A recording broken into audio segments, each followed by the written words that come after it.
Hey, how's it going everyone? Welcome back to Freddy or Not, where my name is Freddy and I am ready to dive into today's topic, which is the mighty Thor. Or more accurately, the family tree of the mighty Thor. Cause it's a lot more complicated than you may have been led to believe. So like and subscribe as we map it out once and for all, and by the end I'll try to put a number on just how many siblings Thor really has, because the number will surprise you.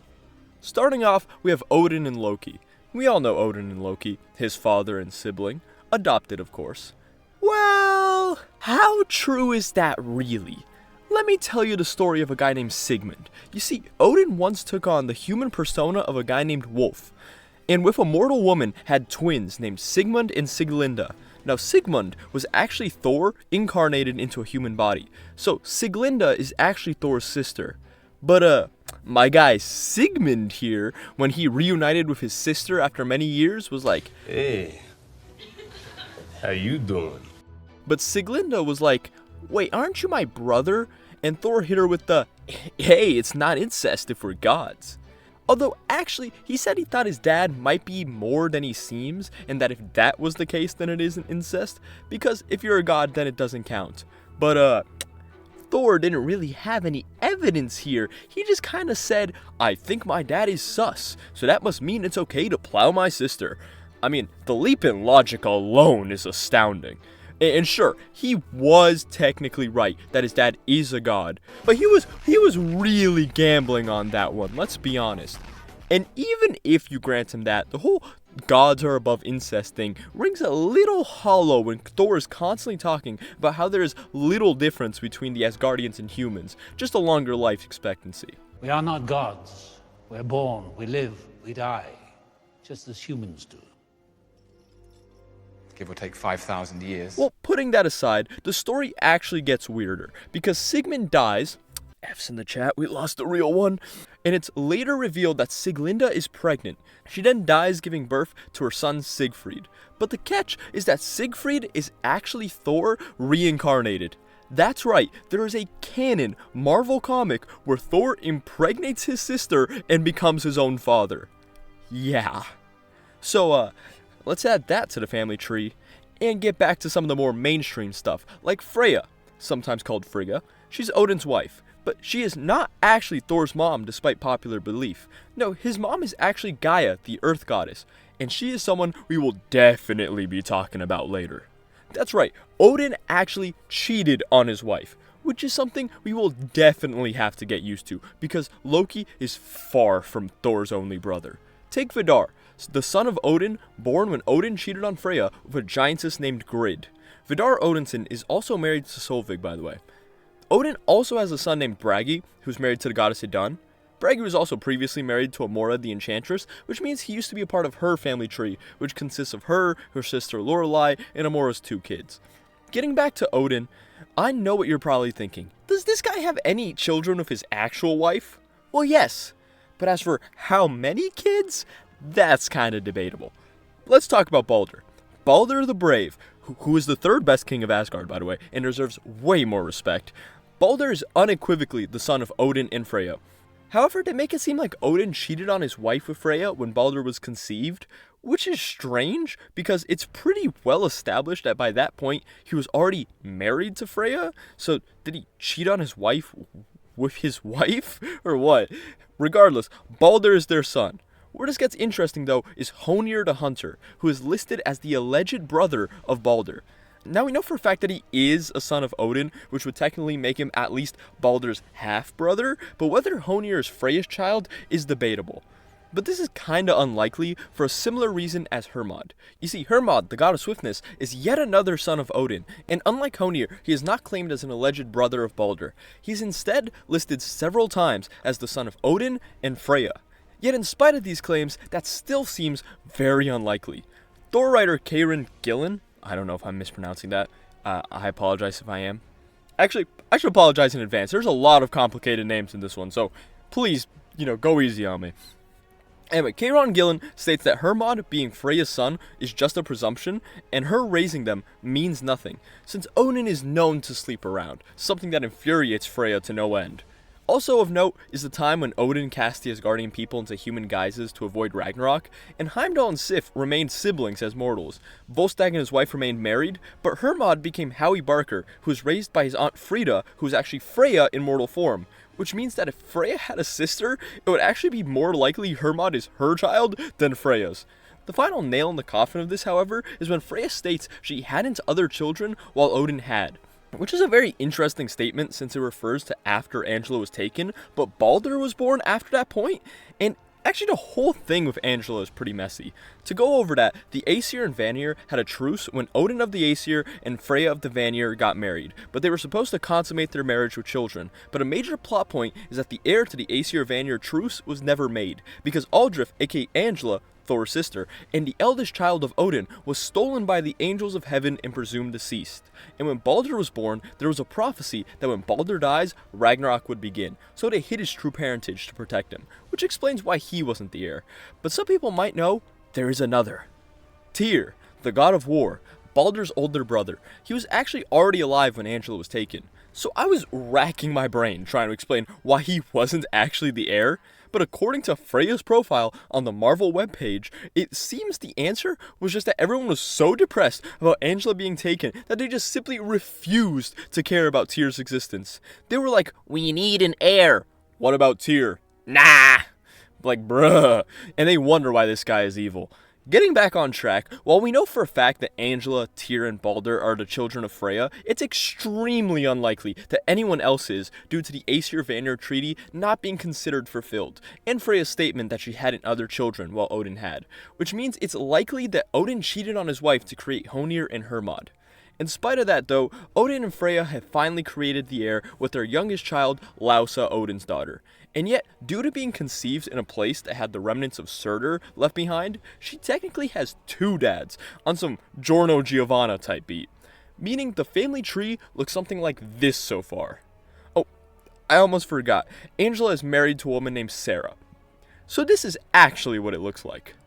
Yeah, that's actually a mess, but trust me, it's gonna get worse. To talk about Freya's family tree for a second, it all starts with Njord. He was the first Vanir. He married the giantess Skadi, and wood, and had a son named Frey.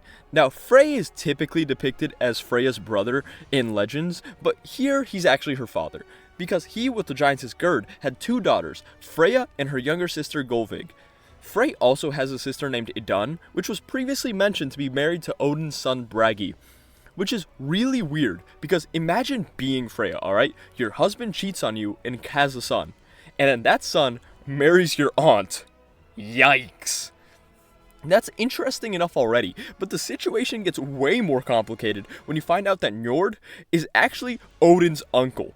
You see, legend has it that back when Ymir, the first ice giant, and a cow named Audumbala were the first beings, the cow licked the ice, and out came a man, and that man was Buri, the first Aesir. Now, Buri took a frost giant for a wife and gave birth to 3 children, Bor, Mimir, and Njord. Bor later met Bestla, a frost giantess who was the daughter of Bolthorn, who in turn was the grandson of Ymir. Other descendants of Ymir also include several types of giants and possibly Jack Frost, by the way. But getting back on track, Bor and Bestla had 4 children. The first was Kull Borson, also known as the Serpent, and the God of Fear. Kull also had a daughter named Skadi. This is getting out of hand. Now there are 2 of them. Next was the one and only Odin Borson. Then it was Vili and his son Hodir the Blind, and finally V. Now, if you're paying attention, you may have noticed that this of course means that Odin's wife Freya is actually his first cousin once removed. With that established, this is what the family tree looks like. Now, do you remember that creation myth I told you about with Buri?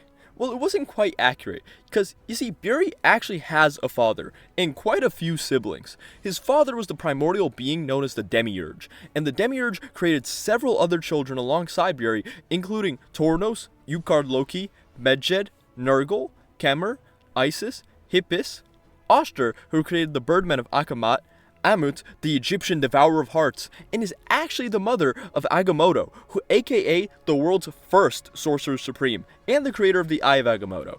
Another child of the Demiurge is Kython, the creator of the Darkhold and tormentor of the Scarlet Witch. Kython also has several offspring and creations of his own. Here are their names, and this is what they look like. The Demiurge also has a child named Set, better known by his Egyptian named Apep. Now Set here actually has a long and distinguished family tree of his own, but some of the standouts here include Keto, aka the Kraken, the Gorgons, which include Medusa, Cerberus, the Sirens, the Chimera, Typhon, who is important for reasons we will discuss later, and finally Angerboda. You see, Angerboda is actually best known for being Loki's baby mama. And while we're on the topic, let's talk about Loki's family tree.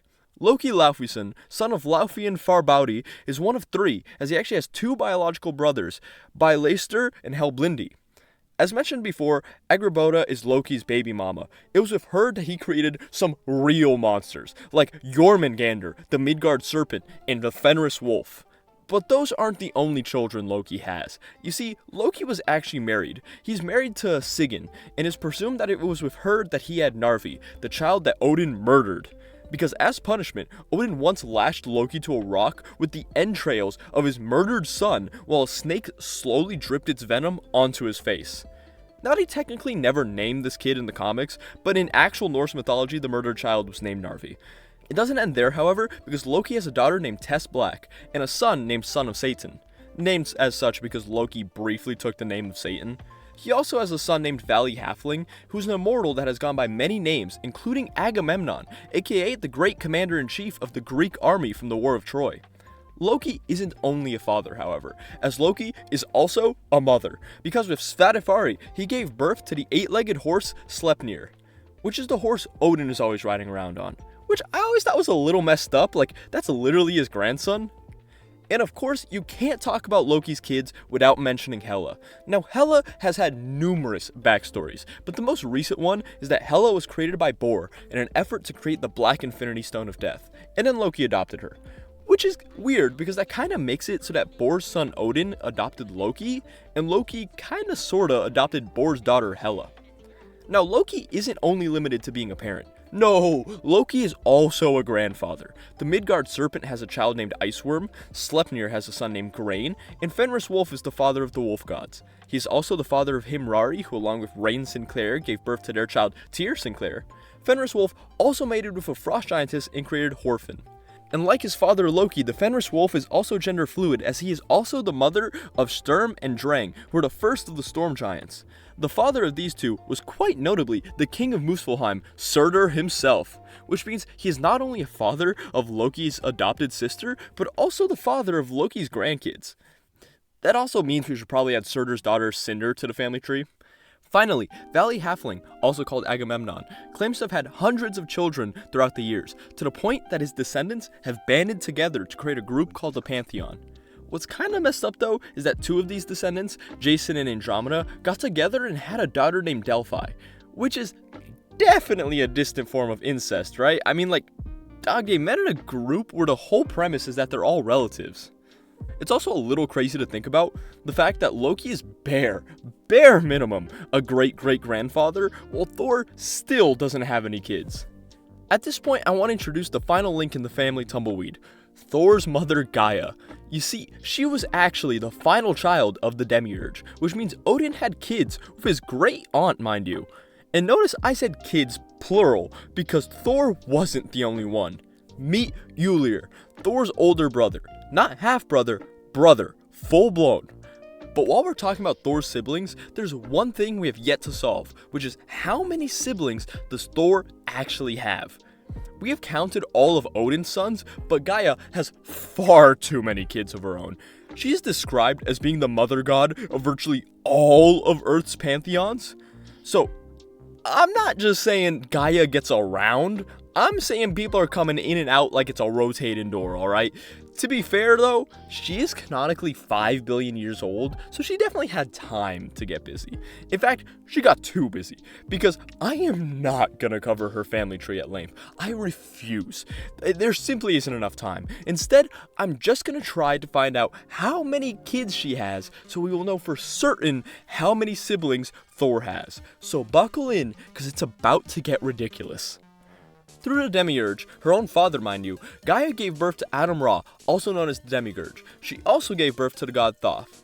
Now, Adam-Ra is the sun god from Egyptian mythology, and his descendants include the entire Egyptian pantheon, including Khonshu and Bast, from Moon Knight and Black Panther respectively. Which is really funny, because you see them worship these gods, but they're also technically Thor's nephews.